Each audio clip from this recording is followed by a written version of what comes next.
Hi, are we live?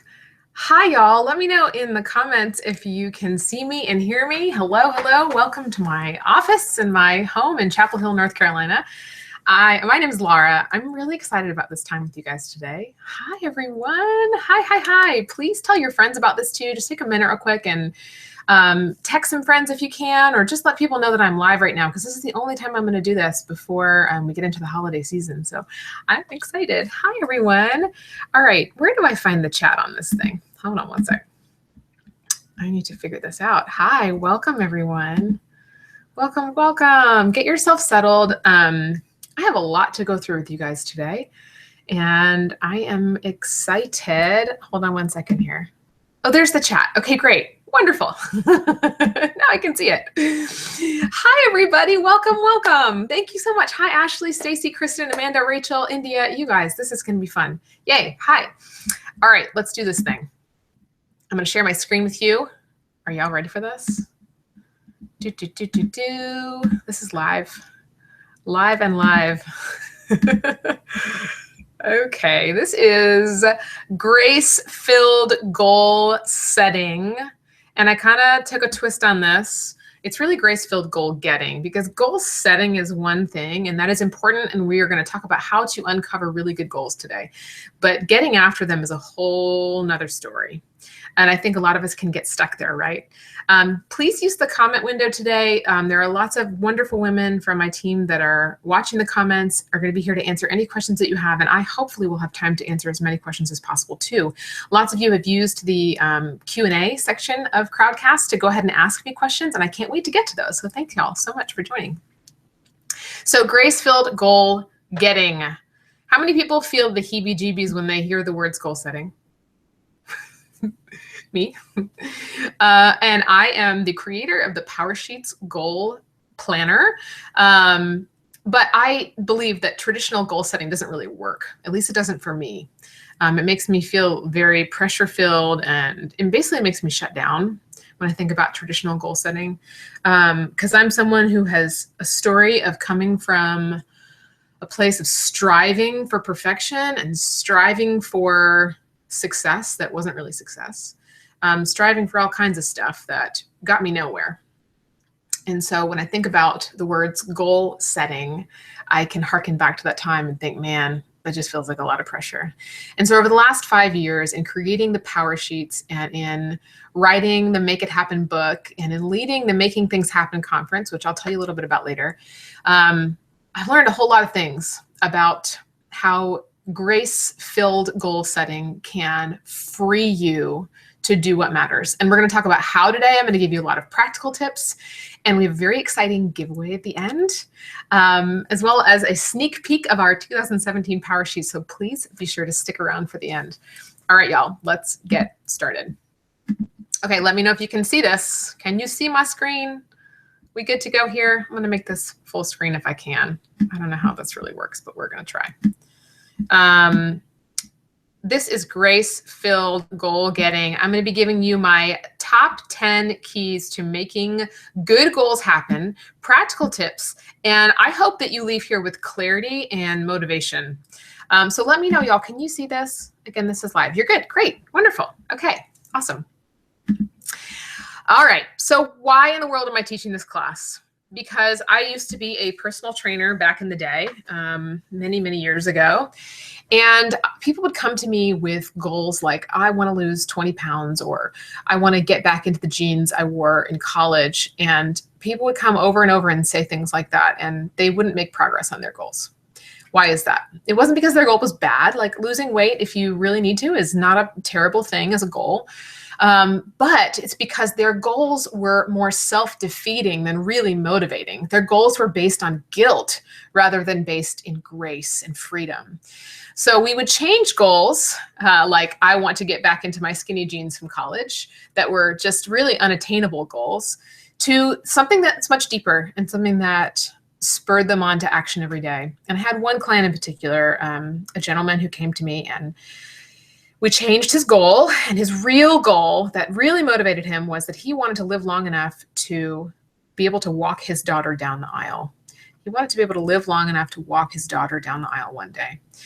And I tell you what, that kind of goal is going to make you get up in the morning and put your feet on the floor and hit the ground running. But I want to lose 20 pounds because that's what I weighed in college. How many of you have done that? I've done that before. Like back in the day, I would think of those things and just made me feel guilty, and it just made me close off and shut down. And that is not what we're here to do today. Today, I hope that you dig deep with me. We are going to be doing things together and taking action on things as we go through this. And I hope that you really open yourself up to big change today in considering that maybe there is a better way forward, and there is. So why am I giving this class? Because I have been stuck myself, and I continue to be on this journey of finding myself stuck and then realizing that I have the tools to get myself out of a hole. And I want to share all of those tools with you today. So here's a big question. Why do you need goals? I would love to hear from you guys in the comment window too. Why in the world do we need goals? How many people have said, I don't need goals, or you come to the beginning of a new year, for instance, on January 1st, and you say, yeah, I'm not going to do that New Year's resolution thing. I totally get that. I totally get that. But why do we need goals? And here is the answer. Because there is a lot of stuff out there, a lot of junk, and it all wants our attention. It wants our time. It wants our money. It wants our hearts. And we have to fight to focus on what matters. Goals are our action plan to cut the fluff and to simplify life and to grow something that lasts longer than us. And I'd love to hear from you guys too. Even if you're watching the replay, write these things down for yourself. What on this direction pole here has been pulling at your attention, trying to veer you off track? I hear a lot from people that comparison does this. The internet in general is a time suck. Social media, so many things, right? So why do we need goals? Because we need to cut through the fluff. We need to be able to focus in a world that's trying to get our attention on many other things. And the first key in doing this, number one tip I have for you, is to choose what matters. Choose what matters. Our time is the currency we use to invest in what matters. So how you spend your time is how you spend your life. Now, y'all hear me out on this, because this took me a while to understand. I've had many goals in my life where I thought, I know this should be important to me, but I just can't get myself to take action on it. Anybody else feel that way? You're like, I know what the goal is, or I know what should be important to me, but I just can't get myself to do something about it. If something really matters to you, you'll act on it. So what are your current actions saying about your priorities and what you value most? Now stay with me here, because we're going to dig under the surface a little bit. Maybe what you want to be your priority isn't where you find yourself putting the majority of your time and effort, right? So if you aren't taking action on the goals that you really want to take action on, maybe it's possible that something else matters more to you. Maybe the thing that you want to be your priority isn't where you find yourself putting the majority of your time and effort. And if that's the case, I have a little acronym here for you that I hope is going to help give you some freedom and to help uncover some things. The acronym is GROW, G-R-O-W. And the G stands for, first of all, you got to get honest. Honestly evaluate what's growing in your life right now. I'd love to hear from you guys in the comments. What activities or feelings or responsibilities and habits are taking up the most of your time, good or bad? And there's no judgment here. There's no wrong answers at all, okay? Lots of grace here today together.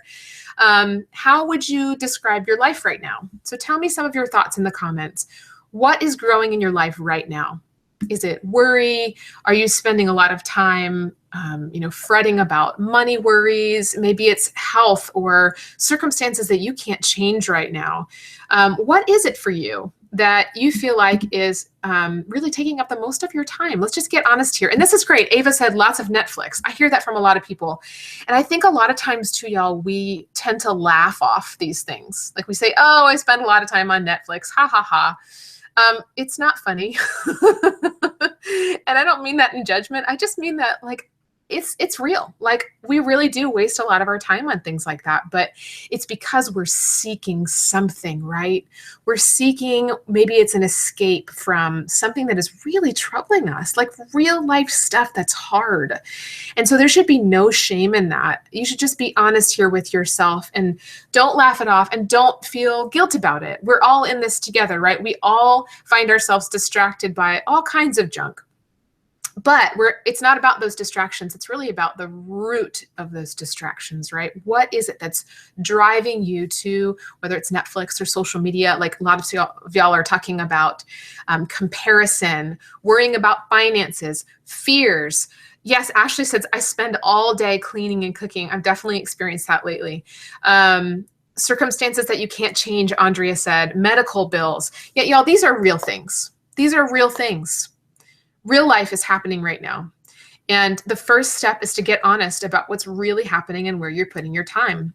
And I would encourage you right now, if you're not typing it into the chat window, type it somewhere, or very important is to write it down in your own messy handwriting. There is power in writing things down. So I really encourage you guys to just try it, okay? Like, humor me and try to write these answers down so that you can see them in black and white. Oh, such good honesty here. So Sam said, my future is what's taking up the most of my space right now.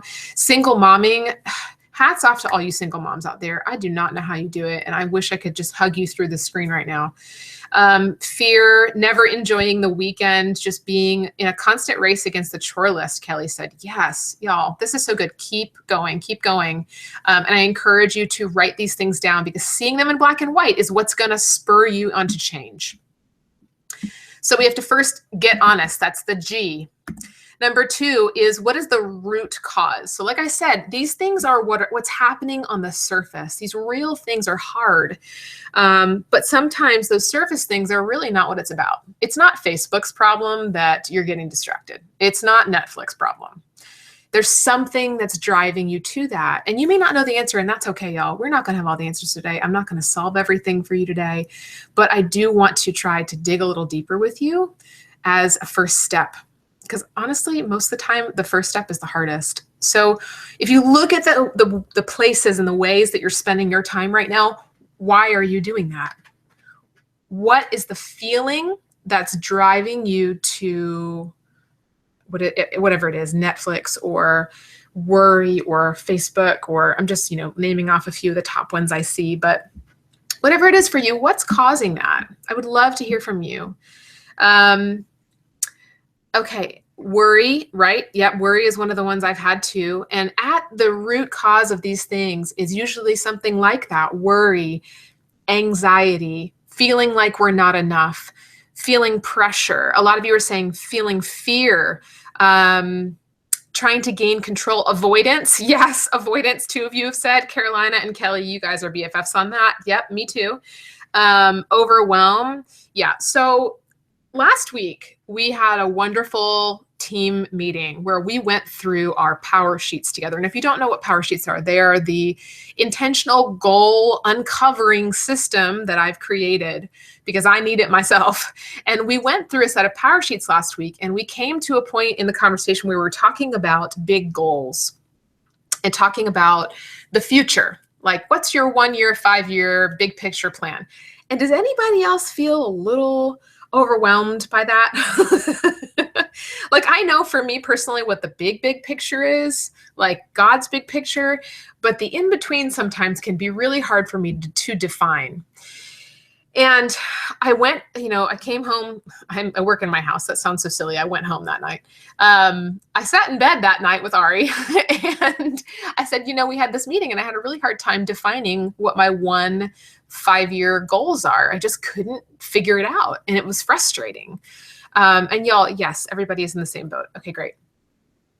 And it really got me thinking. And he prayed over me and he said, God, please help Lara to uncover good goals. And it was a simple prayer, but something broke for me in that moment.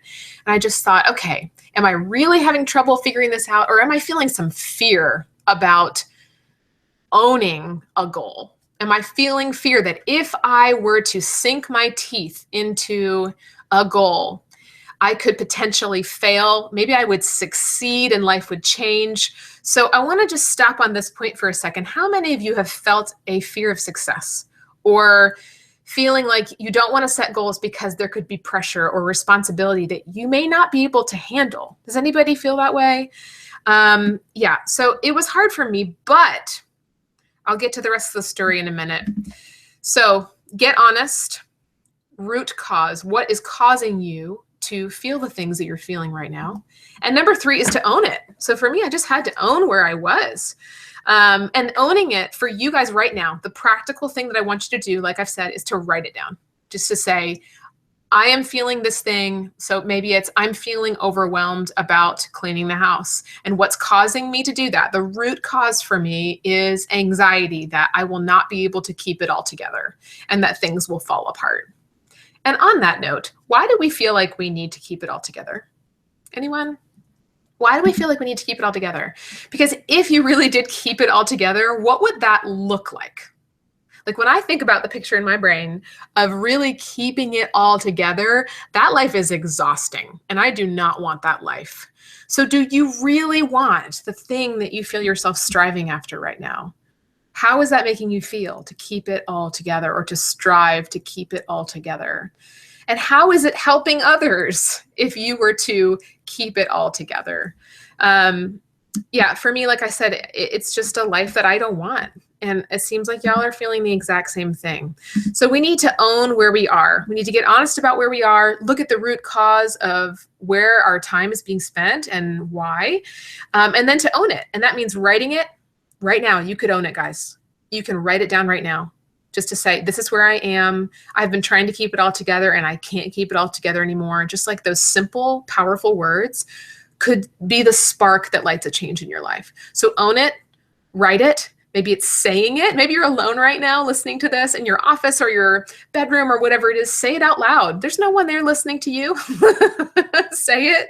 Just declare it and do not skip this step. Just don't thinking, okay? Thinking, it doesn't shift anything. Thinking doesn't shift anything. But when we write something, say something, declare something, and do something, that's when the things that are in our heads move through to our hands and life begins to change in a positive way. So I encourage you right now to own it. Just own where you are, good, bad, in the mess, in the tension, wherever it is. The last point, grow, is to walk differently. And this means to walk towards the big picture. So taking one step forward out of where you are maybe, or maybe it's one step forward towards something that you really want to grow. And most of the time, people don't become successful overnight, right? And we think that we will become successful overnight if we were to take these seemingly big steps towards our goals. We get fearful that if we were to even say a goal, then all of our life is going to change in 1 second. It's not true.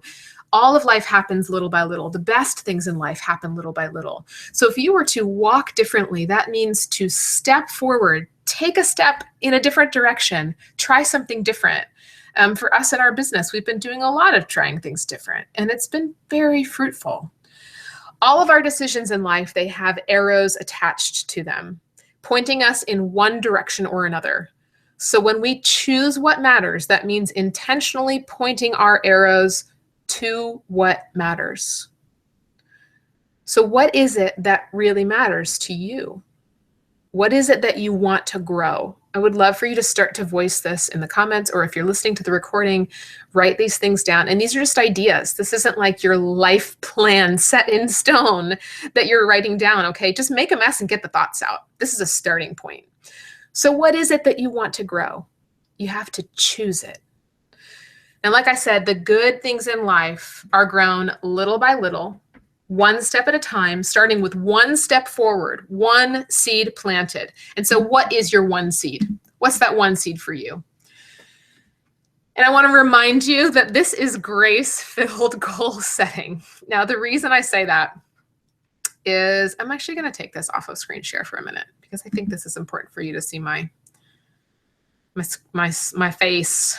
Here we go. Hi. Hello. I've struggled a little bit in preparing for this live class with you guys in this specific point, because really, what does it mean to have grace-filled goals? I think a lot of the time we say to ourselves or to friends a really well-meaning phrase, and that is to have grace with yourself. To have grace with yourself. And it feels good to say that, but grace isn't something that we can give to ourselves. Yes, there is, we can give ourselves a hall pass and say, hey, don't feel guilty about this. But grace is a totally different thing. Grace is much more powerful than a hall pass. Grace is defined as undeserved favor. And like I said, it's not something we give to ourselves, but we often say that to each other. I've said that to myself too. So grace upon grace for you saying that to each other. But the reason I want to point this out is because I also think that me, and a lot of people that I know and love, we need a kick in the pants sometimes, don't we? I mean, I don't know if you're like me, but sometimes I just want someone to say, hey, can you just kick me off the cliff with this goal? I really need someone to motivate me. And so many times I feel like we use the phrase, oh, just give yourself grace as a reason to be lazy. I'm preaching to myself here, y'all. Or as a reason to not move forward on the things that we were created to do. I hope you hear me loud and clear on that one. That's not what grace is all about. Grace is, like I said, much more powerful than a hall pass. So do not focus on the guilt, but at the same time, I just want to give us all a kick in the pants here that if there's something that has been on your heart to do and it is just keeping you up at night, and maybe you don't know if it's going to perfectly work out, I want to ask you a question. This is not in my notes for today. What could you risk by not taking action on that? I would love to hear from you guys in the comments. What do you risk by not taking action on that? And for me, I mean, I was thinking about the goals that I was finally able to set this week. We had another great meeting here, I guess it was actually yesterday, and set some 2-year and 5-year goals that I hold with a very loose hand for me before God to say, like, you can change these. Like, if this is not your plan, take them, you know? But if this is your plan, I'm going to run full force after it. But even just like looking at that and saying, where can I sink my teeth into these things? And again, this wasn't on my script, but I just wanted to share that and share it from my eyes to your eyes. All right, we're going to go back here. Hold on one second. Okay, I think I got the right button. Yes. All right, we're back. Okay, so I love what you guys are saying, that you might risk regretting not going for it and feeling like, Laura says, I might risk regretting not going for it and feeling like I'm not fulfilling the purpose God keeps inserting into my thoughts. Yes, yes, yes, yes. And Ashley, I love what you said. My friend Jess Conley says, grace compels. It does forgive, but it also spurs us on and builds us up too. Yes, exactly, exactly, exactly. I love all this. So great thoughts. And again, there's no wrong answers here. I can't give you like a mapped out plan for how to do your life, but I hope that whatever tips or thoughts or stories that I share with you today in the next few minutes, if they ring true to you, don't let those go. Like, hold on to them and do something with them. So again, this is grace-filled goal setting. Good goals happen not because guilt is moving you forward, but because grace and undeserved favor is moving you forward. You got to choose grace over guilt because we do not have time. And again, I'm raising my hand here. Y'all can't see me right now, but I am raising my hand here. We do not have time for guilt to hold us back. We do not have time for guilt and shame and fear to hold us back. Because, y'all, I mean, I see so many times and hear people's stories, and many of you too that are watching right now. I know you personally, or have, watched you online and read your blogs or read your thoughts, read your hearts. So many times we are held back by these things and we just don't know the power that we have to change other people's lives. Like, you just don't know. Even if you've got 10 people following you on social media, that's 10 people that could potentially be changed by the art, gift, tools, words, anything that you have to give them. So grace over guilt. We don't have time for guilt. Okay, real progress is imperfect progress. At the risk of, boring you guys to tears and talking about people like the Wright brothers who were very imperfect in their progress, and bringing out all those stories, I'm just going to say it, that real progress is imperfect progress. If you think about the times in your life that have been slow to start, or times when it's taken you a long time to grow something, those are generally the most fruitful times. I think about my path. I mean, even in, oh my goodness, y'all, rewriting my book. And I don't know if some of you don't know, but I have been writing the same book for almost 2 years now. And then several months ago, got an email from my editor saying that I had to start over. And it's just been a really refining process. And now I'm so grateful for that. I am so grateful that I had to start over. And I'm so grateful that it has taken this long to do it because I've changed in that time. So real meaningful progress is imperfect progress. And we'll just move to the next thing because I have so much to share with y'all. Hold on. This is live. Hello. Okay. My number 2 point, and thank y'all for all your feedback in the comments. This is so helpful. Number 2 point is to dream like a gardener. I'm so excited about this. So I want you guys to think, envision the end of this year. So that's what, like 5.5 months from now, something like that. Envision the end of this year having lived with intention. Just like let yourself dream for a minute. And I'm also someone that does not like the word dream, but I'm going to use it here in a totally different context. And I hope it opens your eyes up. Envision the end of this year having lived with intention, purpose, and having really done the things that matter most to you. What would that last half of the year look like for you? Start to write it out right now. Like, just give me some thoughts. What would it look like for you? What would it feel like for you? I would love to hear from you. For me, it would feel so peaceful. It would feel free. I would have margin to do the things that matter with my family. It would feel alive. I would feel like I was using all of my hours and my time on purpose instead of wasting so much of what I've been given. I love it. Kelly, you said it would feel more intentional, peaceful, less chaotic. You would feel joyful. Carolina said, Holly said, I would feel fulfilled and plugged in. Oh, I love that. Plugged in. So good. Lauren, I would plant some seeds and surrender to the growth of God. Yes. So good. Health and happy. These are good things. And I love what you said too, Laura. You said, I'd feel content. I hope. We are so hesitant to voice these things, aren't we? And I say we for a reason. Like, I am scared to say the things that I really feel like I'm supposed to be doing because I worry that maybe I'll mess up because I know how imperfect I am. Does anybody else feel like that? That they know the big things, but they feel so imperfect. And y'all, we do not have to be perfect to live meaningful lives. You don't have to have had the perfect story. I mean, I certainly have not. If you missed it, I gave a live class 2 weeks ago that you can get for free on my blog at laracasey.com. And we'll drop the link in the chat window where I shared my very imperfect story that brought me to today where I am still very imperfect, but I know where I'm going now. You do not have to be perfect or have like the perfect tools or stuff or status or number of followers in order to live a life that means something. So keep dreaming here with me as we go through this section. Dream like a gardener. Now, why do I say dream like a gardener? Gardeners, they dream in a totally different way. Think about an acorn. This is just a tiny little acorn. We've started to see them pop up in our neighborhood, and Grace and I have been collecting them in the mornings. But an acorn is, I mean, we kind of pass it off as squirrel food, right? They're just measly old acorns. We trample them underfoot. We don't think too much about it. But look at this. This is the angel oak tree in South Carolina, and it is massive. It spans almost 150 feet from point to point. And I mean, you can see the scale just by looking at the people under it. And I couldn't even fit all of these branches into one view for you to see. But that tiny little acorn, one acorn, turned into this. One acorn turned into this. So we have to start by thinking small when we're dreaming, thinking that the little by little steps can add up. Like the little tiny seed that you plant today, you never know if it's going to grow into something like this.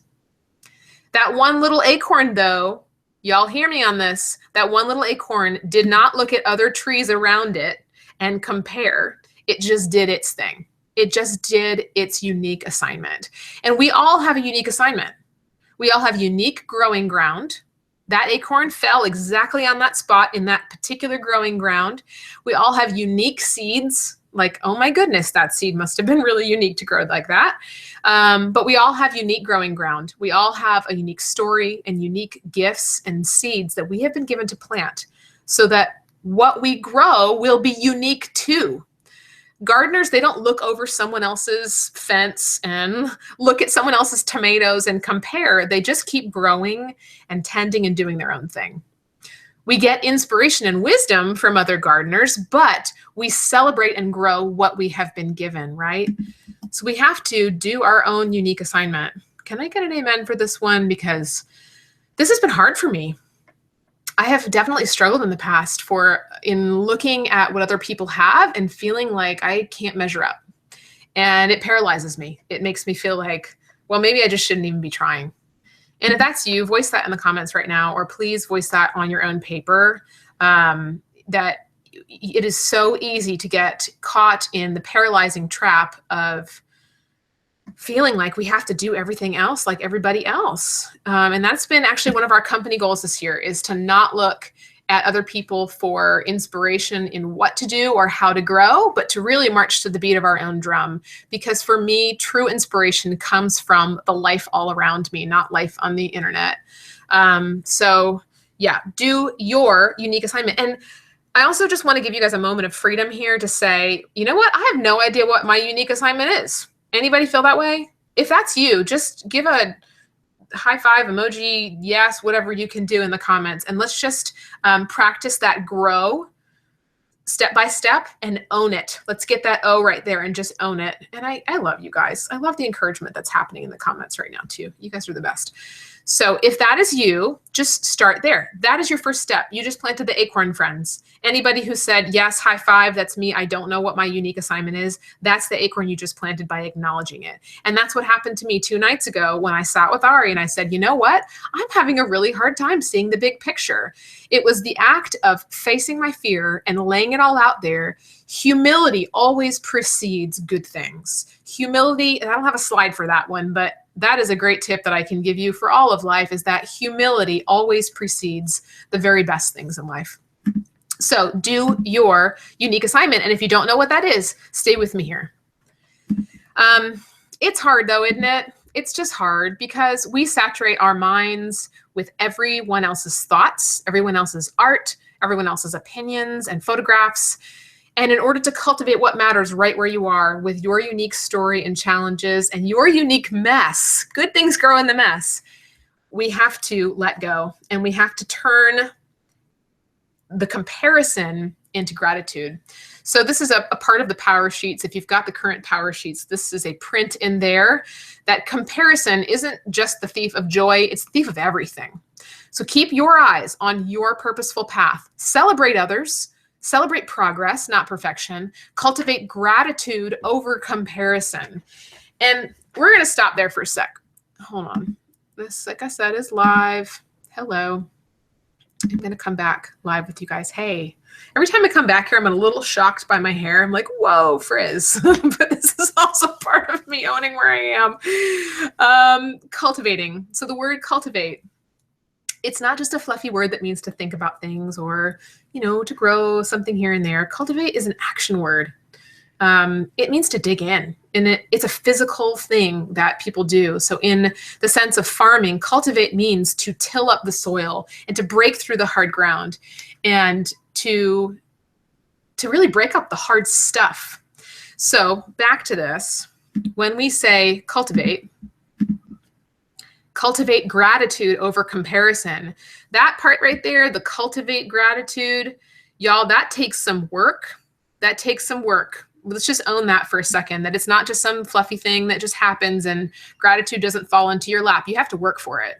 So we'll talk more about that in a minute. But gratitude, once it's cultivated, once you work for it and really practice it, it turns what we have into more than enough. And you start to celebrate and see your own unique path. So if you're wondering where to start with finding your own unique path and your unique assignment, start with gratitude. And again, it's not a fluffy thing that happens just in November or for, you know, a blog post series. Practicing gratitude, for me, it's hard. Most days it's hard. And I have so much to be thankful for and so many blessings. And yet sometimes I forget because I'm human and I'm flawed. So cultivating gratitude means choosing it. You can't do it all and do it well. Here's just another piece of freedom for all of us. You can't do it all and do it well. I used to get really discouraged when I would look at other wedding magazines, for instance, and I would look at their budgets and their prop houses and their stylists and things. And I would get really discouraged by that and just thinking, I want to do it all. I want to be able to do it all like them. But we can't do it all and do it well. We can just do what we've been given and do the little we have well. Move fast and break things is a phrase that's written on a poster in our office. Nicole and I saw this poster and we're like, we have to get that. Because sometimes we get so caught up in trying to do everything well and do all the things that we forget that done is better than perfect. And sometimes you just have to move fast and be willing to risk that you are going to fall flat on your face. I think about Grace learning how to ride her bike. The first time that she got on, she got real frustrated. And I probably did too when I was a kid, but she kept getting on. And every time she would get frustrated, and yet she kept going back to it and she kept getting on because she could see the bigger picture. And she practiced this, which is to move fast. And thankfully she didn't break any bones, but she tried, she jumped on. So I hope that encourages some of you out there that are kind of in that holding pattern. Move fast and break things and know that done is better than perfect. Done is better than perfect. Number 3, digging under the surface. This is where we're going to get real. Although I feel like I've already been pretty real with y'all so far. But we're going to dig a little bit deeper. So to grow things, you first have to, like we talked about, cultivate the soil. And cultivate means to prepare it for new growth by tilling up the land, breaking up the hard places, and nourishing it. Now, I often get asked these questions, and if these ring true to you, again, let me know in the comments or write these down for yourself so that you don't lose them. I often get asked, how do you get unstuck? What do you do when you hit a roadblock? And how do you overcome goals when you feel like you've lost steam? How do you get back up after you've fallen off for a few days, weeks, or maybe months? And some of you that are listening, maybe you're PowerSheets users, and I hear from a lot of you like, I started them in January and I haven't even dug in, and I'm excited for you. Because if you feel like you have had a lot of time off, or you've lost steam, or you've fallen off the bandwagon, this is an amazing opportunity for you to start fresh. And to just give yourself a hall pass on all that stuff. I didn't say grace, right? Grace is different, but give yourself a hall pass on all that stuff so that you are able to move forward, because it is important that you are able to move forward and live intentionally. And I say it's important, not just for yourself, but it's important for your family. It's important for the potential profit that you could make. And I don't just mean profit of money, but profit of people, profit of encouraging people to also harness the lives that they've been given and do something about it. So how do you get unstuck? How do you get motivated? How do you get back up if you feel like you've fallen off? Here is the answer. You first have to cultivate the soil. It's not about what seeds you're going to grow. You don't look at that first. You first look at the soil. Like when I'm planting my garden, the first thing I have to do literally is to check out the soil and make sure that it's got enough nutrients in it before I plant anything in it. Because if I plant seeds in bad soil, nothing's going to grow. So we have to dig under the surface and get our hands dirty. When I say get your hands dirty, that means that you have to look at the hard stuff. What has been weighing you down lately? I would love to hear from you in the comments. What has been weighing you down lately? What's the biggest thing?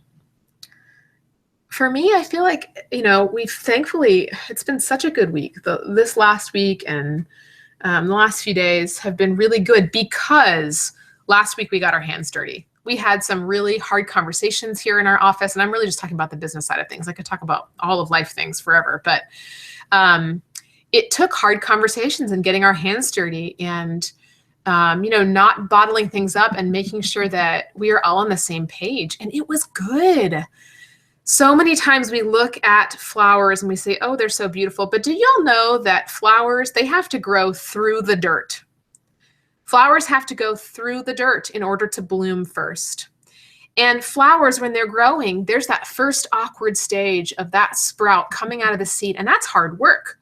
Like to basically burst through your shell and come out of your shell and come up through the ground and just grow towards the light and to look very awkward as a little plant, a little sprout.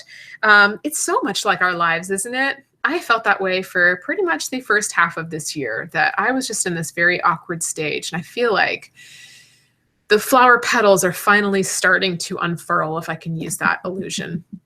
But I love what you're saying. You guys are saying that you've been feeling like burned out and insecurity. Jen says raising teenagers. Man, I can't even imagine. It's hard enough raising toddlers, but oh man, hats off to you for doing that. And comparing yourself to others. These are such good thoughts. So keep going with this. What is weighing you down? Work is weighing you down, Jenny said.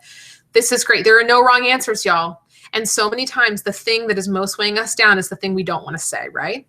This is a safe space for you to say that. And if you feel like it's just too much and you don't want to share it publicly, that's great too. Use your notebook, but share it somewhere. Just get it out, okay? So what has been weighing you down lately? What is your greatest source of stress, pain, or worry? While the solution to these things may be layered and complex, stepping into the dirt allows our mess to become our message.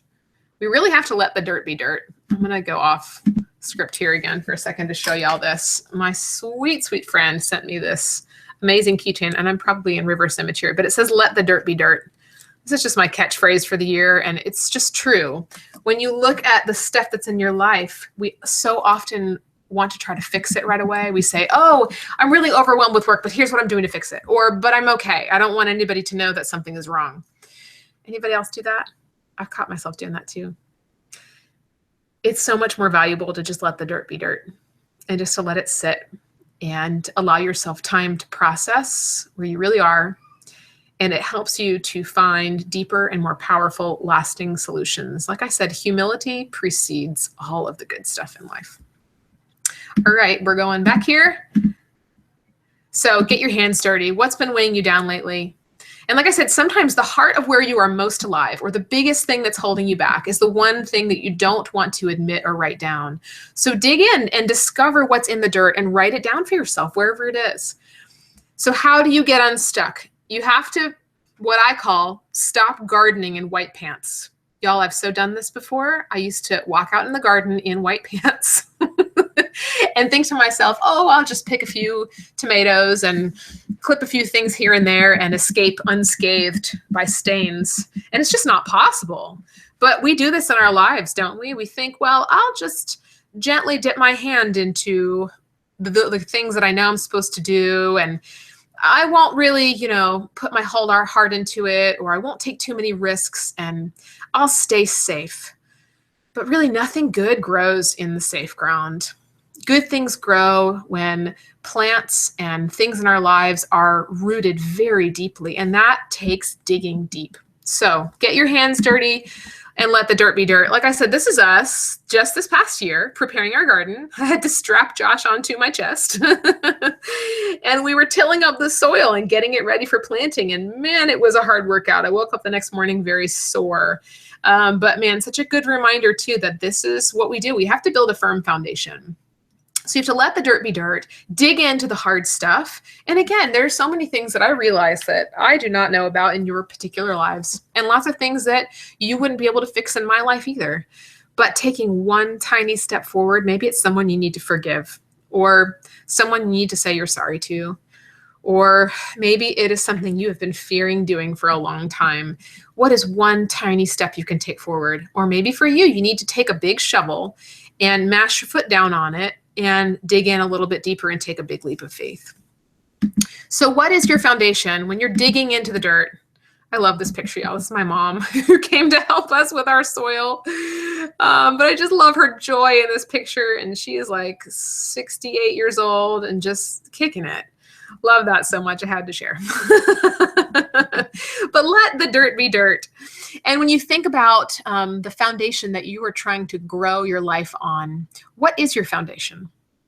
When everything falls apart, where does your hope come from? When everything falls apart, where does your hope come from? And this question may stump you. And I love that Stacy, yes, she had a white shirt on. That's so my mother. She is much more experienced in gardening than me and could probably escape unscathed by stains. But what is your foundation? And again, you don't have to necessarily have an answer to this question, but it's something that I want you to think about because it really is the most important thing. What are you planting your life in? If you're planting your life in worry, then worry is going to grow. And it doesn't mean you have to have perfect soil. Perfect soil does not exist. if we're really talking about this metaphor, I don't test my soil every year. I just put a bunch of cow manure in it and good things grow, even though it's not perfect. But if there are things you can do to remedy your soil and your foundation, do those things. And the reason I say this is because surface change doesn't change much. New stuff or a new haircut, new furniture, new things, or anything you can see with your eyes, those things aren't going to change much. They might ignite some change, but you got to look deeper. And again, your deepest source of pain could become a well of joy. Nourish to flourish. Nourish to flourish. So I was reading an article and the research said, there are some basic things that all of us have to do in order to grow meaningful lives. And this is true. Number one, you have to be healthy, whatever that means for you. So whether that's taking care of your body or trying to eat nutritious foods when possible, getting healthy is a good way to build a firm foundation for you to do anything. Because if your health is compromised, it is so hard. I mean, so many of you right now, I know, are struggling with chronic illness or have someone that you know that is, and it is very difficult. It's not impossible by any means, but it is very difficult to, like I have a friend right now who's struggling with chronic illness, and man, it's hard. So in that respect, you got to give yourself a lot more grace in that. Oh, I just said it. See, I caught myself. You have to give yourself, I'm going to rewind.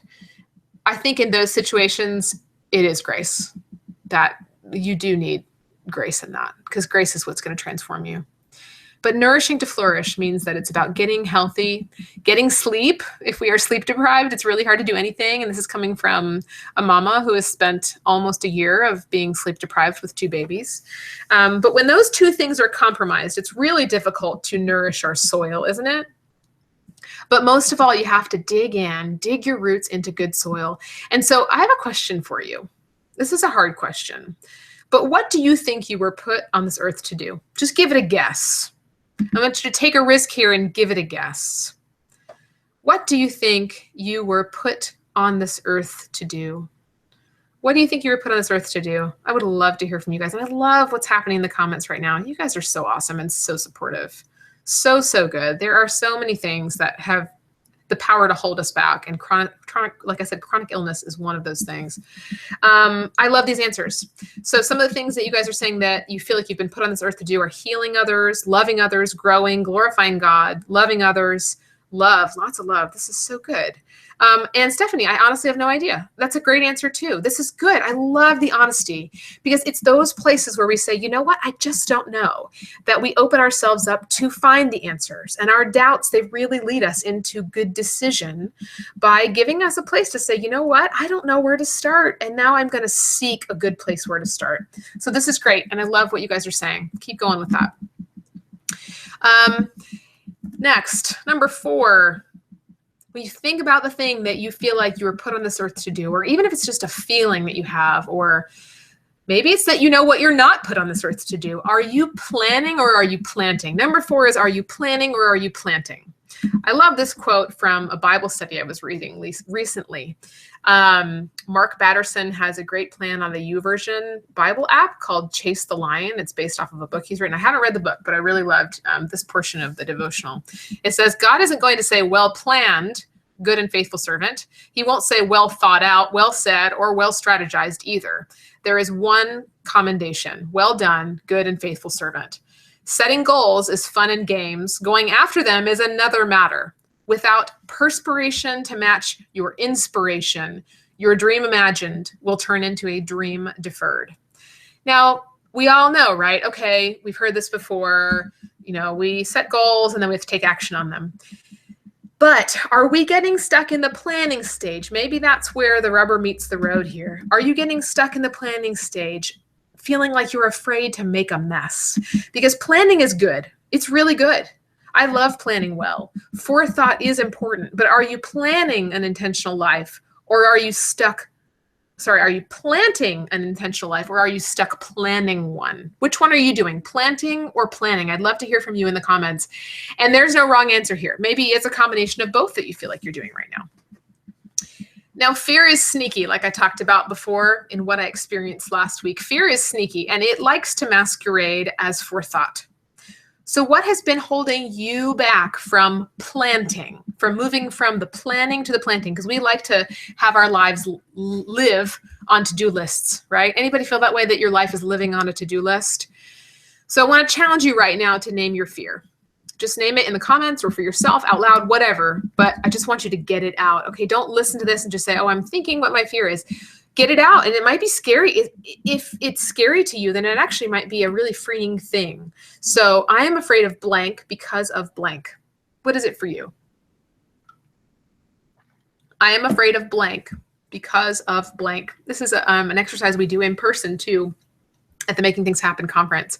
And it's very powerful for people and for me every time I do it. Every time. I've done it, the workshop 51 times now. And every time I name my fear out loud versus just keeping it to myself, something changes. I start to see what's really been holding me back. So I love these things that you guys are saying. Fear of financial failure, rejection. And Patricia, I love what you said too. I honestly don't know what I'm afraid of. I have been unable to figure that one out. That is good. That's good. I love this honesty today. Ashlyn, you said never doing anything worthwhile that has a lasting impact. So good. Nicole says not being able to have a healthy family because I've lost 2 babies. Oh, I am so sorry to hear that. That is heartbreaking. Oh, goodness gracious. And I understand your fear in that too. I felt that way after having a miscarriage before Josh. And I just, even all the way up till the day after he was born, I still felt that fear. Laura says, I fear not being enough in my plans if my plans don't work, or even if they do. Yes, this is so good, y'all. I love what you're saying. Rejection. And I say that I love what you're saying because the act of saying these things out loud is a stepping stone. Again, it's an acorn. You guys are planting things by doing this. So what would you regret if you let this fear continue to hold you back? I'd love to hear from you. What would you regret if you let this fear continue to hold you back? Let me know in the comments. What would you regret if you let this fear continue to hold you back? You have to make a mess. When I say make a mess, that means that the risk is far more important to you. What you could potentially gain is far more important to you than what you could potentially lose. What you could potentially gain is far more important to you than what you could potentially lose. And that, to use a small allusion to this, is that when I get out in the garden, if I don't make a mess, like if I don't get my hands dirty, then I will not be able to grow anything. Like I can't grow anything without literally getting my hands in the dirt. And then I find something amazing and freeing. And that is that getting my hands in the dirt is actually part of the joy.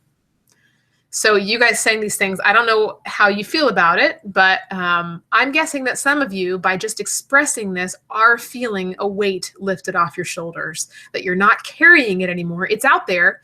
You may not know what to do with it yet, but something has clicked a little bit. So I'd love to hear that if you are feeling that way. And if you're not, that's cool too. There's no wrong answers. And Rachel, my sweet friend Rachel, lost her mom 6 weeks ago. And I love what you said. You said, with my mom's death 6 weeks ago, I've definitely discovered that all of the plans that we make can come apart in an instant. I'm definitely feeling fear of the future because almost all of my plans have radically changed. And y'all, thank you for sharing that, Rachel, because it's just another reminder that we do have real life that changes us. And I don't believe in crushing fear or pushing it aside. I believe that we all are in particular seasons for a reason. And maybe wrestling with these fears is exactly where we're supposed to be in order for something good to grow in the next season. And so thank you for sharing that, Rachel. That is just a sobering reminder that sometimes we're where we are supposed to be. Maybe it's a season of grieving, of loss, of hurt, of disappointment, of loneliness. We'll talk more about seasons in just a second, but thanks for sharing that. All right, if you're stuck in the planning stage of things, I want to encourage you, all you planner geeks out there, and I'm totally one of them. I love my day planner. I love my PowerSheets. I love my to-do lists. I love my apps. I love all the things that try to help me stay organized. But do not let your systems edge out living your life. Do not let your systems edge out living your life. You have to plant an intentional life instead of just planning one. We have to let our lives leap off of the to-do lists. Right? Anybody else reorganize their to-do lists or write things on their to-do list just so you can cross them off? I do that sometimes. But the most important thing is that we are doing things, not that we get to check something off, right? So I want to encourage you all again to write it, to do it. The act of writing is an action step. Like it is the physical, almost like tricking of our brain. And I read a study recently about this, that writing things in our own messy handwriting really does trick our brains into action mode. It helps us to begin solving problems and to physically do something about things, which is why I created the PowerSheets, because I had so much going on at the time, many years ago, still do, and I needed a way to simplify. So for you, whether it's PowerSheets or in your day planner or whatever it is, or right now, as you are sitting here with me live, use a piece of paper and write down whatever is coming to your mind that you need to take action on, even if it's scary. All right, Carolina, you said, what was that last slide? It's plant an intentional life instead of just planning one. Plant an intentional life instead of just planning one. And we are going to go a little bit past 1 o'clock. I hope that's cool with y'all. And if you need to catch the replay, that's cool. But there are some really good things coming up. All right, you guys ready? Tip number 5 is tend it little by little. Tend it little by little. This is a simple point. We're not going to spend too much time on this, but it's powerful. The little by little adds up. The best things in life grow little by little. Friendships, babies, and everything in my garden. Now, this tip is simple but powerful. You have to lean into the little by little. One step forward, and then another, and then another. It's going to add up. And it's so strange to me that I'm going off script here again, but hi. Many times in our adult life, for some reason, we get under the impression that the little by little doesn't matter anymore. Yet as children, it's so ever present. Like thinking about Grace learning how to ride a bike, that didn't happen overnight for her. And did it stop her from trying? No, it didn't. Sometimes she'll get frustrated with a big mess that I've asked her to clean up. And she says, Mommy, I can't do it. And you know what? She's actually right. She can't clean the mess up all at once in one fell swoop. And so I try to redirect her and say, you don't have to do it all. Just do one piece at a time. Why don't you start with that one blue block there? And haven't we in our lives as adults, ladies, and I don't know if there's any gentlemen watching, but haven't we moved out of that mindset for some reason? And it makes life a lot harder. We feel like we have to bite off the whole elephant at once. And that's just not how life works. So if something feels overwhelming to you, lean into the power of little by little. And little by little, you will make good things happen like that. It'll add up. So little by little, the little by little adds up. The little by little adds up. Tip number 6 is to lean into your season, like I mentioned before. Each season that we go through is meant to prepare, to teach, or to ready us for what's next. Now, it's hard when you're in the thick of the wait for something. A lot of you are waiting on something, right? I feel like 2 years ago, that was my theme. And you're so sweet, Rachel. Thanks for the sweet words about my hair. Oh, this hair, it's a big mess. But each season we go through is meant to prepare, teach, or ready us for what's next. This has been a huge light bulb for me. Because I think that a lot of times I've gotten stuck feeling the pressure that if I set a plan for something, it has to be for all of my life. And I don't like that type of commitment. Just very frankly, I don't like that, because what if things change, or what if circumstances change? What if I can't do it anymore? Or what if I want to do something different? Or really, what if God calls me to something totally different? And so when you look, though, at all of life around you, all of the life around us, the trees, the flowers, everything, they were created for seasons just like us. And seasons don't last forever for a reason. I want that as a bumper sticker. I think the ladies in my office are listening. We should make that as a bumper sticker for our computers. Seasons don't last forever for a reason. And it's hard, though, when you're in the thick of something, like I said, the wait or the tension or a season of transition. It's really hard to see what's happening on the other side and to ever think that you're going to get through it, right? But remember this is a truth. After winter always comes spring. After winter, faithfully, always comes spring. Seasons don't last forever for a reason. In spring, new life appears out of what felt bleak. It's a time of planting, of blooming, and of celebration. In the summer, we cultivate. And now y'all know what that is, right? Cultivate is an active thing. We work hard, we prune, we tend, we get our hands dirty in the soil, and we work in the hard heat. It's been real hot here lately. And then in the fall, the season we're about to move into, our crops, they bear fruit and they bear bounty to share. We reap the harvest, uprooting our fields and clearing out life before the stillness of winter arrives. And winter, y'all, we don't like the seasons of winter on our hearts, do we? But this season to me is the most important, because in winter, the frozen fields are bare. Oh, I'm getting all choked up. And the soil is still. Winter is a time that we are drawn inside. It's a time of forced stillness, allowing us to reflect on our lives and how we can live them more fully in the seasons ahead.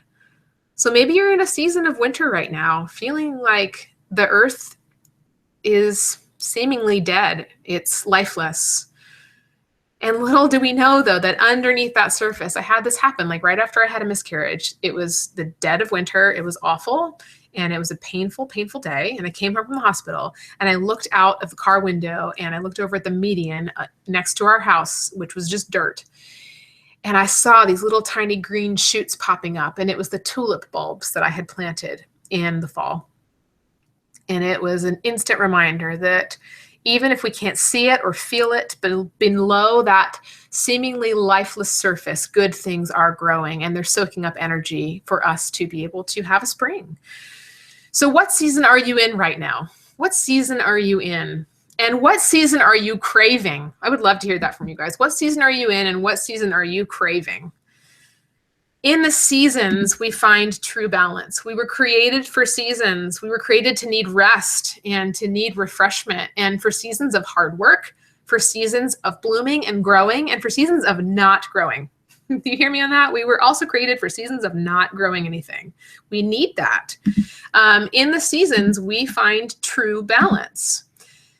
A thought on transitions too, because I think the transition from season to season is really the hardest part. Transitions, they physically require more brain power from us. Physically, it's more work for us in a transition than times that are really filled with routine or habit or kind of the status quo, right? So if you even think about this back to school transition for many of us, like maybe if you have kids, the kids going back to school, they're going to go through a time of transition that's going to be hard for them, inevitably, because it's new, it's out of routine, and our brains require more brain power for that, right? So knowing this fact, if you are about to go through a transition yourself, or you're in a transition right now, or you want to go through a transition to get to the next season, then you have to prepare ahead of time. So transitions make us expend more energy. So we need to counteract this with a buffer. We need to be, whether it's self-care or more prayer in our lives or more time or more margin, we have to prepare for those transitions and nourish our soil more deeply in those times. So maybe that means a simple thing like if you have back to school kids, maybe that means not making plans for several weekends in a row so that there can be a time of stillness for the kids. And that really helps you to do, we have an amazing, wonderful new nanny named Sarah. And on her blog, she recently wrote a post about having summer weather in your heart all year long. And I love that thought, having summer weather in your heart all year long. And so maybe for you in this transition of going back to school or grad school or just moving into a new season, it is about having summer weather in your heart all year long. We have these summer bucket lists, and who says that we can't do those types of things in the fall too, right? So preparing ahead of time and giving yourself more nourishment in a season of transition, and also just knowing that it's going to tire you out more in a transition. And also a note on waiting. Waiting is sometimes a time of ripening. Maybe it's waiting on a baby. Maybe it is waiting on a job, waiting on a season to move into the next season. You're just feeling so restless and tired of the season that you're in. Maybe the waiting is not a punishment, though. So often we feel like it's a punishment, right? And I've learned this in my own life, like I said, in waiting on our adoption of Sarah, waiting on getting pregnant, waiting on, answers to business questions, even waiting on so many things. in those things, now I look back and see that that was a time of ripening, that it wasn't a punishment, even though it feels so painful at the time sometimes. It was a time of ripening. Tip number 7 is to do the hard work. I could spend all of my life on tip number 6, y'all. I really hate to move forward, but this is good stuff too. Tip number 7 is do the hard work. Okay, hear me out on this. There is a false belief in our culture that when something feels good, we're on the right path. Anybody feel that lately? Anybody feel that if something feels good, you feel like you're on the right path? And conversely, if it feels hard, then something is wrong, right? There's a false belief that if something feels good, we're on the right path. And if it feels hard, something is wrong. And this is just not true. So many times it is the hard things that are the best things for us, right? It is hard to grow things in my garden. Like, that is a lot of work to make things fruitful, but it makes things fruitful when I do the hard work. So don't always believe your feelings. Jess Metcalf, can you put in the comments that quote you always say about feelings? Because I love it so very much. Y'all look at the comments here and wait till Jess posts this. But feelings should not be our barometer of our path. When you look back at the times in your life that were hard versus times that were easy, which times were the most fruitful for you in the end? I would love to hear from you. When you look back at the times in your life that were hard versus the times that were easy, which times were most fruitful for you in the end? This is really about finishing well. So if you are feeling like something is so hard, maybe it is a goal that you have that you feel unmotivated about all of a sudden, or maybe there's a relationship that you just have had a really hard time with, whatever it is, finish that well. And that means to go that last mile of the marathon. Maybe you're like right at the finish line and you just need to do the hard work at the very end to just make it happen. And I love what Jess said here. She posted in the comments, feelings are okay. It's when you have feelings about feelings that it's not healthy. For example, it's okay to grieve, but you should never feel shame for grieving. Yes. Amen. Amen. Thank you so much for sharing that, Jess. So finish out your race here. Finish out your race. And maybe the time that you're feeling like this is really hard or it feels tense or whatever it is, maybe there's something really good waiting for you in that. So I have a question for you, and this is also part of the PowerSheets process, but we're just going to dig into it right here. What has worked for you in the past 6 months? What has helped you to move forward and to make progress on what matters?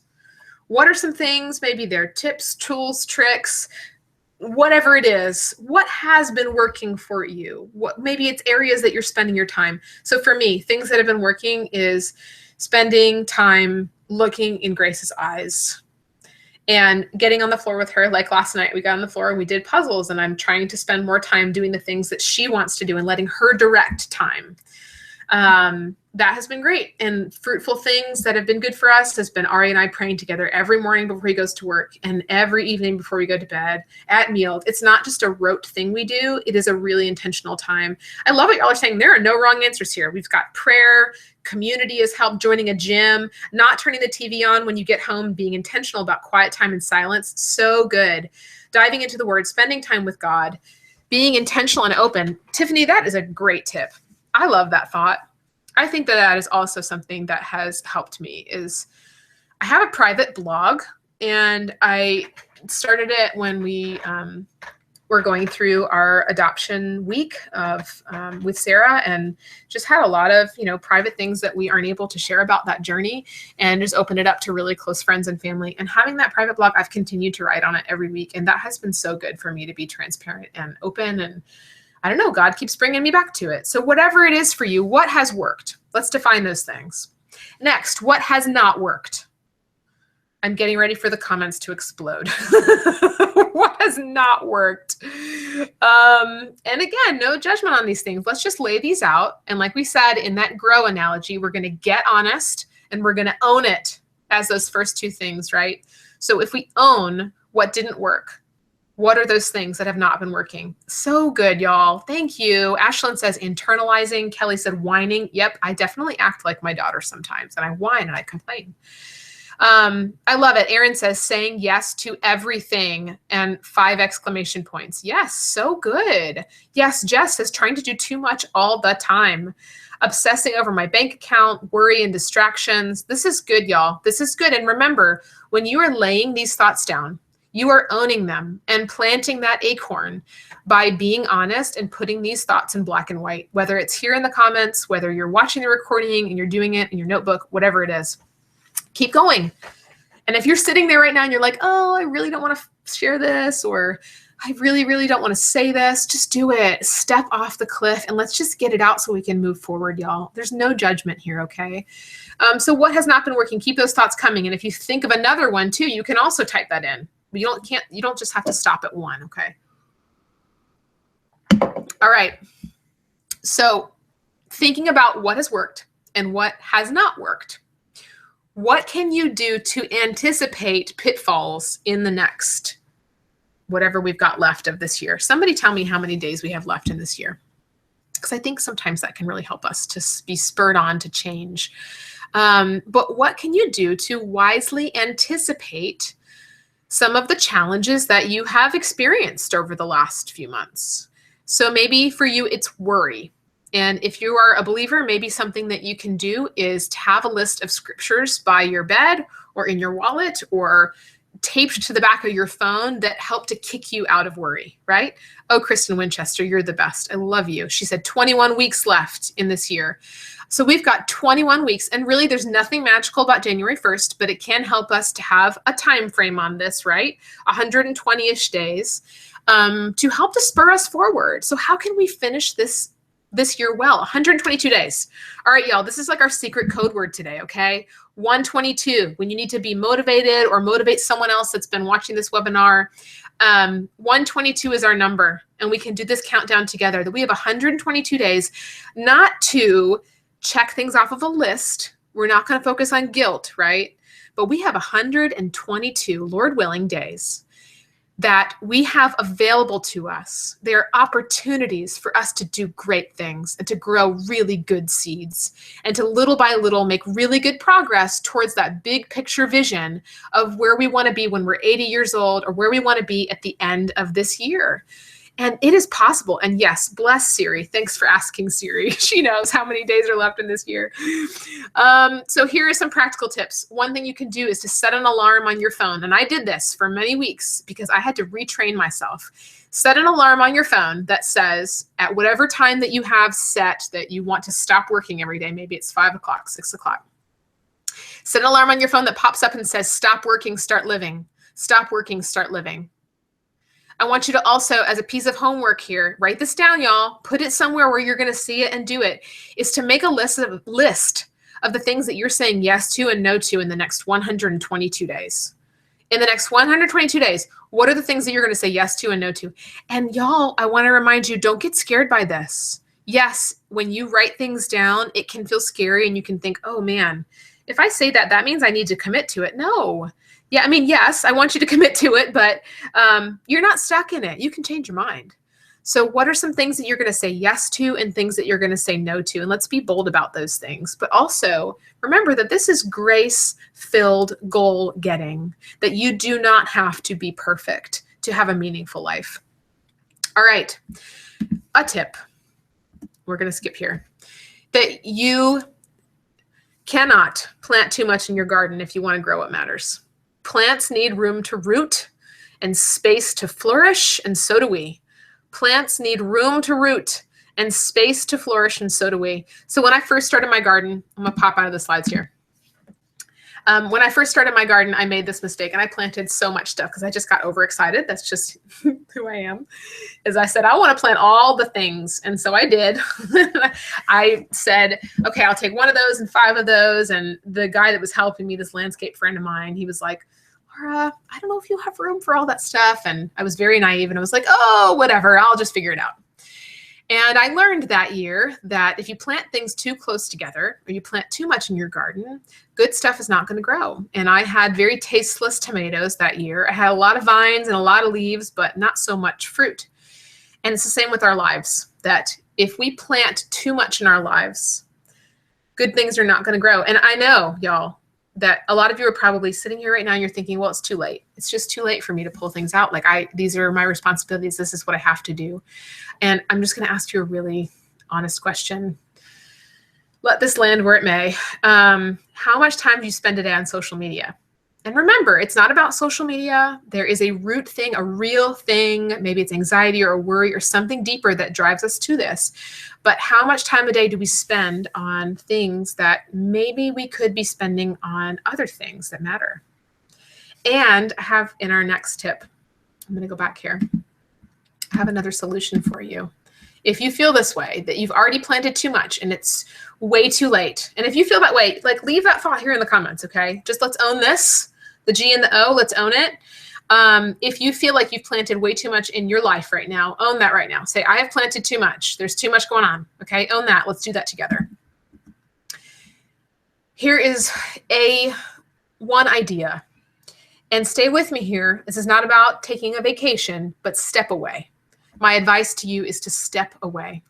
Sometimes stepping away and finding perspective is what will propel us forward onto good things. Stepping away. Let me go back to my notes here. So breaks, rest. And again, this is not about a vacation, so stay with me here. Breaks help us to reevaluate our goals and focus on the big picture, and they help us to simplify.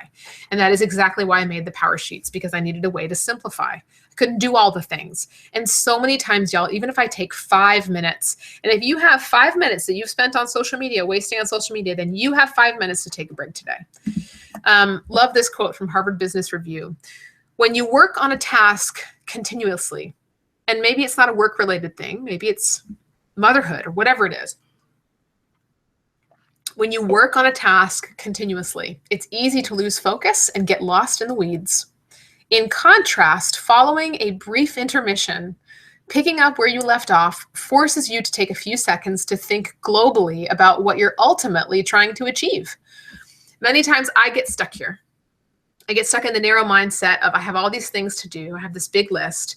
But when you take a step back and you look at the big picture and you think, okay, where do I want to be when I'm 80 years old? And I'm just going to ask that question. I ask this question a lot because it just helps to click us right back to what matters. Where do you want to be when you're 80 years old? Where do you want to be when you're 80 years old? I would love to hear from you. When you look at that big picture of where you want to be when you're 80 years old, I'm guessing that things like the number of followers you have on social media, or even your bank account number, or how clean your house is, or how many likes you have on a photo, those things are not in that big picture. And if they're not in that big picture of where you want to be when you're 80 years old, then don't cultivate them today. I'm not saying that those things are not important. Like having a good sized following on social media, yes, that can do good things when used well. So I'm not saying these things are bad. But when they become our all in all and the only thing that we think about and our goal and our reason for living, those things can falter so easily. So step away so that you can look at the big picture and simplify. I love this quote too. Idleness is not just a vacation, an indulgence, or a vice. It is as indispensable to the brain as vitamin D is to the body. It is paradoxically necessary to get any work done. So there are lots of methods and ways to do this. I've tried using an app on my computer called Chime, Chime, and it's a timer app. There's also a system called the Pomodoro system, to where you work for a while and then take a break for a while. Sometimes the simple act of literally standing up from your desk can give you a much needed refreshment. So we're going to do that right now. Are y'all ready? Wherever you are right now, and maybe you're already standing, you can do some jumping jacks, whatever. I'm going to stand up. Hold on. We're going to go live here. All right, we ready? We're going to stand up together. Y'all do this, even the people in my office. Okay? You're going to stretch it out. Take a deep breath. Do a little shake it out. Okay. I just timed us, and that was all of 8 seconds. 8 seconds it took. And how do you guys feel now? I feel much better. 8 seconds. So many times we say that we don't have time to take a break, right? But 8 seconds just made me feel like I took a walk around the block. That's real. And that really can help to propel you forward when you feel stuck. All right, we're going back here. We've just got a couple more minutes. Okay, we're going back. How do you guys feel? More awake. Yes, somebody said more awake. Alive, energetic. Yep. So stepping away may be the thing that you need to build into your life, into your everyday, whatever it is. Again, idleness is not just a vacation. It is what you need in order to be able to make what matters happen. Tip number 9 out of 10 is to get after grateful. These are words that were said by my very wise friend, Rachel Kincaid. You can go follow her on Instagram at Rach Kincaid. I love this thought. Get after grateful. We talked a little bit about gratitude earlier, but man, gratitude unlocks contentment. That's what this is all about. And it is work, isn't it? Again, it's not something that you do as a fluffy act on Thanksgiving or in the month of November, but let's get after grateful right now. Something that you can do, and there is going to be, I'm very excited to announce that there will be a free ebook that will be sent out to you all about an hour after this webinar is done, with all of these notes and tips and lots more information in there. And one of the things that I suggest for you to do is to try to set up a text chain to get after grateful. So maybe that's with you and one friend, you and a few friends. Do that for the next 7 days or whatever you want to do. But I want you guys to actually do this. And each day, text each other 3 things you're grateful for. And just see how that changes you. Again, this is not a fluffy act. This is something we have to fight for. So we're going to do that right now. I want you guys in the comments right now to say 3 things that you are grateful for. And I also want you to acknowledge the fact that if you're sitting there thinking, gratitude is so hard, then this is exactly what you need. Then that's why I say you have to, well, what Rachel said, and I love this, you have to get after grateful, because it's not just something that drops in our lap. Contentment is something we all want, right? But it is not something that drops in our lap. We have to work for it. So right now in the comments, I want to hear from everybody. And there are 244 of you right now that are listening in. I see you. I want you to write 3 things that you're grateful for, whatever they are. We don't have to know all the things. Just write 3 things. That's it. Okay? 3 things. Yes. Great. So good, y'all. Keep it coming. Yep. 3 things that you're grateful for. And if you're watching the recording, write it down. Do not skip the step. All right? And I would love to hear from you guys later too, if this helped you. All right? And I think it will. But 3 things. Keep going here. I'm not going to let you guys skip this. 3 things that I am grateful for today are grace, like not just my daughter, but real grace, and that God's grace changes everything, and that I have been forgiven of all my junk, and there was a lot of junk. I am really grateful for those of you that are watching right now, all 243 of you that are listening, sincerely grateful, because I needed to do this class as much as you guys needed it.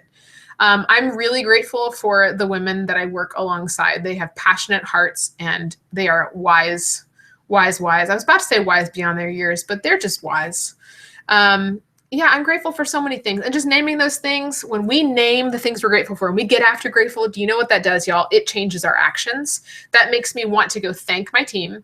It makes me want to praise God for what I just said. And it just makes me really grateful and want to express my thanks to you all for being here in this webinar and for expressing your hearts. So it informs our actions. Gratitude unlocks contentment because it changes our actions. All right, my last tip. Gratitude unlocks contentment. There you go. My last tip is to celebrate progress. To celebrate progress. Now, I used to come to the end of the year and I would get really frustrated looking back on things that I could have accomplished if I would have worked on them little by little over time.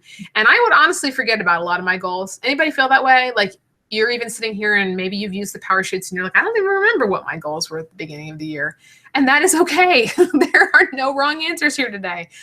But when we celebrate our little by little progress over time, something starts to change. And remember that imperfect progress is still progress. Imperfect progress is still progress. We're going to look here. I'm going to show you guys my own PowerSheets and my own goals in just a second. But just a reminder that the little by little, it really does add up. And I'm going to actually go live here. Okay, so this is a sneak peek. We actually are going to show you guys a little piece of the 2017 PowerSheets in just a second here. And thanks for spending extra time with me today. But something that we are adding to the 2017 PowerSheets, these are the 2016, but I added it myself manually, is a progress bar. so that instead of feeling like your monthly goals are a checklist, you can fill in progress as you go. And you know what? That just encourages me and spurs me on and makes me think, you know what? I haven't fully accomplished this goal, but I'm making progress and it matters. It adds up. All right, back to it here. So the little by little adds up. Monthly goals, weekly goals, and daily habits. That's what we're about to look at in the actual Power Sheets. So if you have Power Sheets, great, you can get them out. If not, I forgot to make a note about this, but today is the very last day that we're going to be selling 2016 Power Sheets. We have, and Jess, you can put this in the comment window, but I think we have only like a couple hundred left.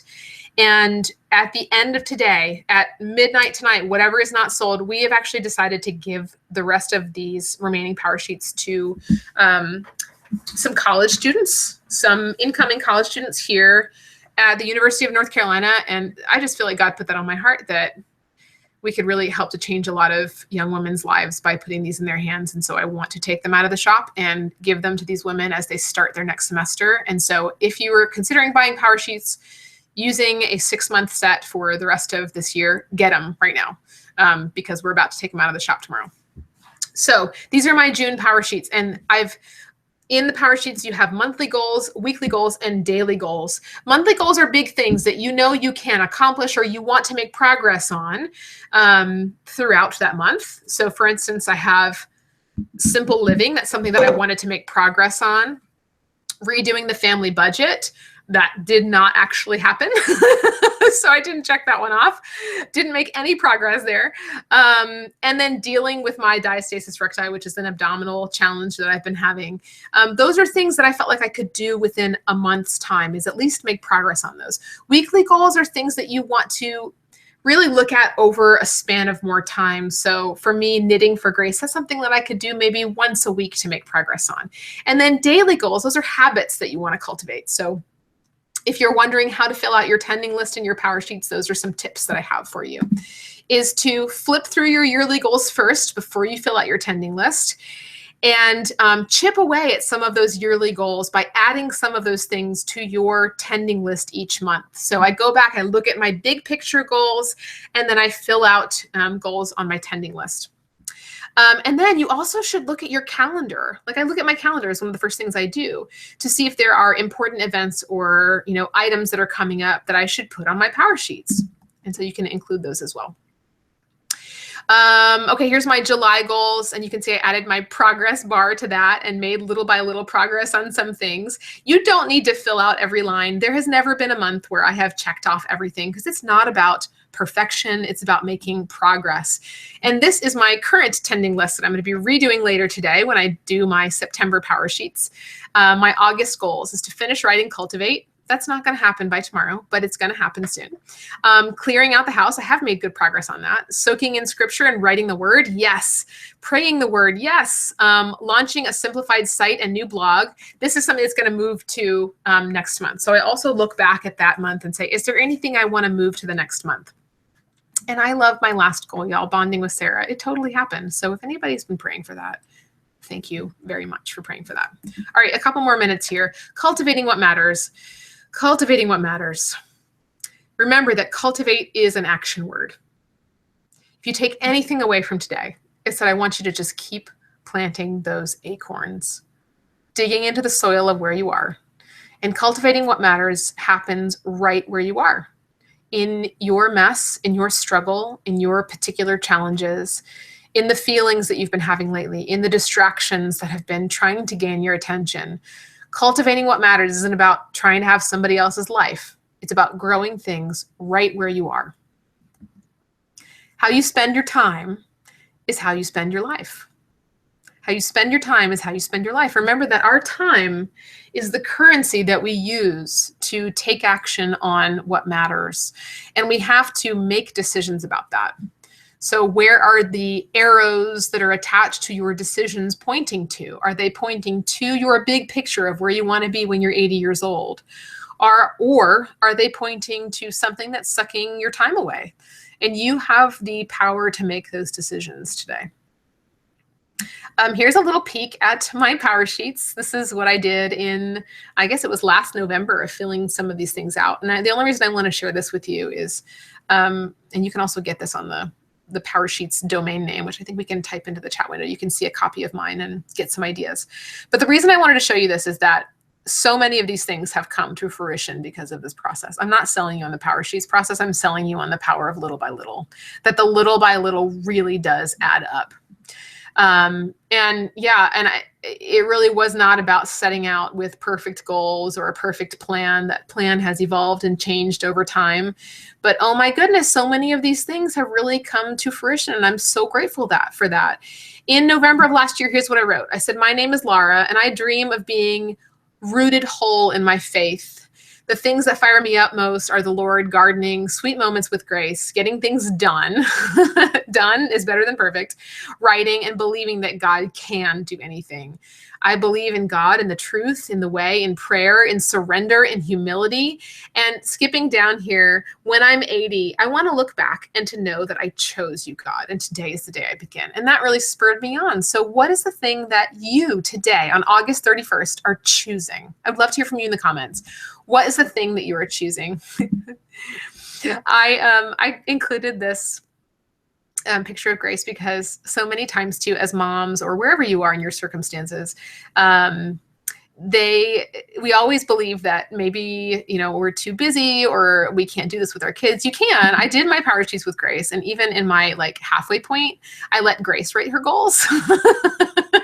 And her goals were playing with Jay, learning how to read, and learning how to cook. And you know what? We did those things, which was so exciting. So there is power in writing things down, and you can do these with your kids, and you can make a mess. That's what it's all about. All right, let me go back to my notes here. All right, so a few things. I'm going to answer some of your questions in just a second. We are going to be, like I said, pulling the PowerSheets for 2016 out of the shop tomorrow. And I am really excited about something. I'm just going to skip ahead, y'all. This is live. I know we're over time. All right. So tomorrow afternoon at noon Eastern Standard Time, I'm going to be doing another live time to answer questions about the Making Things Happen conference and announcing some additional guest speakers that we have that I'm really excited about. So this October 17th and 18th, if you feel stuck, if you feel like you need more direction, I would love for you to come in person, and hopefully we can help you get there.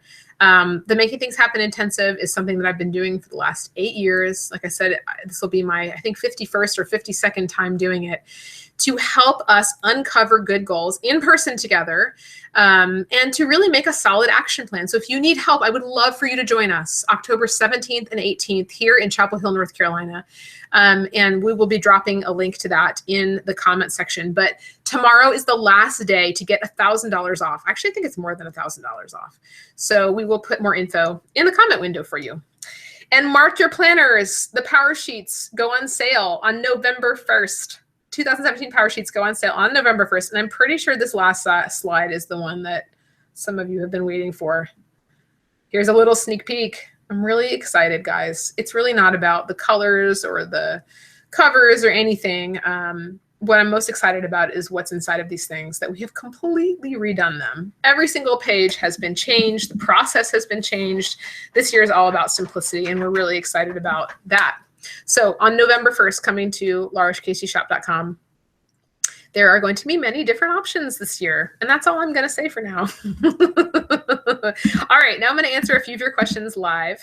Let me come back to my screen. Okay, hi. Hello, hello. All right, let me go to the Q&A over here and see what else we got. Sorry, y'all. This is live. This is live. Hello, hello, hello. Are there dates for spring MTH yet? That's a good question. We don't have dates yet, but it will likely be in March. Okay, are y'all ready? We're going to answer some Q&A. All right, the top question is, how do you narrow down a brain dump of ideas to a workable plan? I tend to end up with more on my agenda than what can really be accomplished. And when it gets carried over to the next day, then it just continues to process. I'm typically a very organized person, so that isn't a problem. Okay, yes, I have a tip. And that is, I'm going to show you my tip, is we've actually remedied this in the new PowerSheets too to help you with this. But for now, use an index card. This is what I do before I set any goals for the month. I'm about to do this myself, is I brain dump on an index card or whatever paper you want to use. And then you go back and you look at your big picture goals for the year. And maybe if you're not a PowerSheets user, it's that you look at where you want to be when you're 80 years old, and you ask yourself a very pointed question of, okay, when I look at this big list of all the things that I want to accomplish in this month or this year, whatever it is, do all of these things add up to that picture of where I want to be when I'm 80? And are all of these things realistic? And then I want you to do the next step, which is to take a highlighter or a pen or whatever and circle only 2 or 3 things that are the most important things and start with that. It's hard because I am exactly the same way. I have so many ideas and I have so many things that I want to do, and even a whole lot of good things in our lives and on our schedules. They can be too much. So too much of a good thing can still be too much. And like we talked about with the analogy of a garden, like it is possible to grow too much in your garden and to choke out all the things. So if you were to end this year only having made progress on just a few things, would that be enough for you? And for me, the answer is yes. If I could just make progress in helping to grow good things in my family and to streamline this company, that would be enough for me. So I hope that helps, and I hope that answers your question.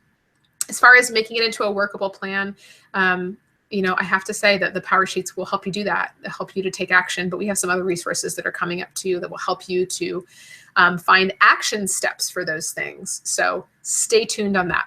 All right, question number 2. And sorry, I forgot to push the I'm answering this question button. There you go.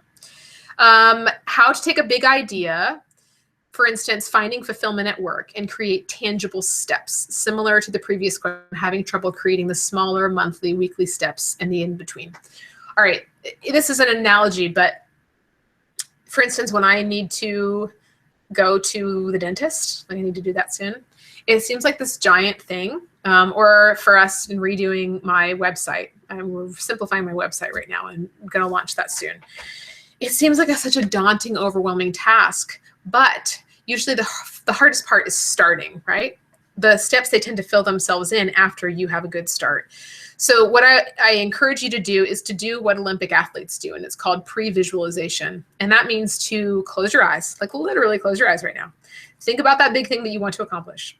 And then I want you to imagine what is the very first minute thing that you have to do in order to start that process. So for me, the very first tiny little thing that I need to do in order to go to the dentist, when I think about it, is to sit down at my computer.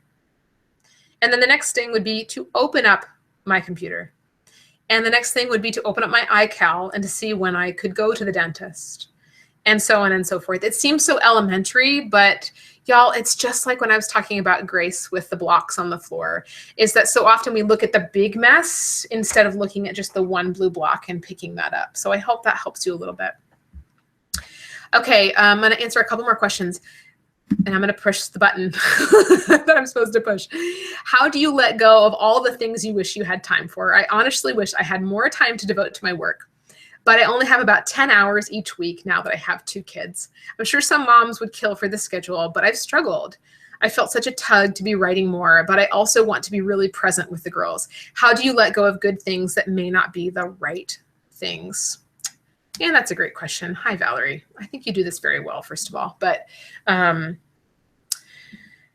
yeah, well, number one answer, honestly, is prayer. Is that the very best business book I can recommend, and I know you know this, but to anybody else, is the Bible. And so very often in my prayers, I just feel like God is telling me very clearly, or in reading scripture, don't do that thing. Like, focus on something completely different. And it may not be what the rest of the world would prescribe as the way to success, but it's God's way, and it's always very different. So how do you simplify your focus? I'd say that it's very similar to the previous question. Like, really, when it comes down to it, I don't do all the things. And like I said, too much of a good thing is still too much. And if you could just choose like 2 things to grow, when you think about that big oak tree, 2 acorns to plant, could you simplify your life by just focusing on those two things? And yes, there are so many other things like y'all, there's so many projects that I could do that would help people or grow good things in my life. But if I were to do all those things, the two main things would not grow very well. So I think it's really a matter of just swallowing our, what's the word? Swallowing our pride is what I want to say, but swallowing the feeling or just crushing that feeling that we feel like we are the ones that have to do it all. A lot of times I think that because I think, oh, I really should make this product, but you know what? Somebody else could also do that and it would be okay. And that would allow me time to focus on what I've been given. I don't know if that helps, but yeah, I encourage you to write more, and just knowing you, Val, that I think that you are a great writer and you're doing a great job with it. Yeah, I hope that helps. All right, last question, because I got to go feed my little guy and put him to sleep. I love this question. I read this before the webinar started. It is, how do you balance? Oops, did I click the wrong thing? Okay, no, I got it. How do you balance between holding yourself to a standard of grace, not perfection, like my friend Emily says, and feeling guilty for not accomplishing more? I've accepted the little by little progress, not perfection idea, but I still feel guilty for not accomplishing more than I would like to. I've reminded myself constantly that of, focusing on progress instead of perfection, but you feel frustrated that you're not progressing faster with your goals. Okay, here's my question. Why is it that you want to progress faster? What is that? I would love to hear from either you or whoever else feels this way. And I'm asking myself that question too. Like many times when I feel frustrated about not making progress on a goal, I really have to check myself and say, why is it that I want to make more progress on that? Or what would I lose out on if I were to spend more time on that? What is it that is pushing me forward to want it faster, bigger, more? And I'm saying that, and this may not be the case for you, but I'm saying that because I do believe that our culture has an immense amount of pressure that we feel because of people's, perceived perfect Instagram lives, or because of the progress that we see other people making. And it's like I talked about before with comparison, as gardeners, we don't look all over the fence and look at someone else's tomatoes and see how fast their okra is growing compared to ours. We just look at ours and we celebrate the fact that ours is growing. So that would be my encouragement to you, is to, and then again, I don't know if this applies to you, but are you feeling that pressure to want to accomplish more because you perceive that other people are? And maybe it is comparison, and maybe slow is better. It is okay to grow slow. I'm gonna say it again. It is okay to grow slow. There's so much freedom in that for me. I feel such joy in saying it because it's just truth. That if you think about microwaving a plate of cinnamon rolls versus slow cooking them, which one is going to taste better? Which one is going to be worth the wait, or worth that slow progress, and worth savoring the taste at the end? The one that's cooked in the oven, right? The one that's cooked slow. So I hope that helps a little bit. All right, y'all, I am very grateful for this time that we've had together. And there are many other questions that I hope that we can answer on social media for you, maybe in another Facebook Live coming up. I hope that you have enjoyed this time as well. And like I said, in about an hour or so, you will be getting a free ebook. You will get an email with notes from today. And yeah, I'm just grateful for all of y'all that shared stuff. And thanks for joining me live here today. There's also something very exciting on my blog, and that is that we have another enormous giveaway. We're calling it our Make It Happen giveaway. Many great things are in that giveaway, including, I think it's that we have 10 of the sold out pineapple simplified planners. We also have the very first set of PowerSheets that comes off of the press is going to one of you who wins. So is that post live? Is that live now, y'all? I'm asking, I don't know. Let me check and make sure. I really don't know. It's live, I think. Yes, 10 planners. Okay, awesome. And Jess, can you let me know too if it's live on the blog right now or when that's going up? Let me look and see if I can find it. Okay, it's not live yet, but it will be in a moment, and say in about 15 minutes after we finish our time together, y'all, that is going to be live. So thank y'all for joining me, and I hope that this was helpful. And you can go to laracasey.com/blog in just a few minutes to join the giveaway, enter the giveaway.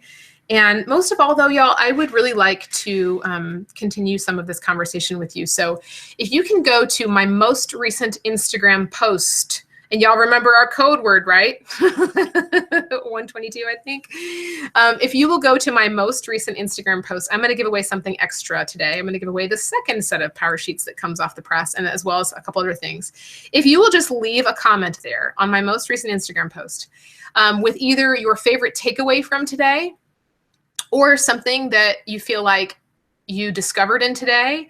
I just want to keep the conversation going so that you don't leave this live time that we've had together and not put something into practice. You can also leave your first action step, whatever it is. I would just love to hear from you so that I can also encourage you. Okay, y'all, thank you so much. And I hope this was helpful. Bye.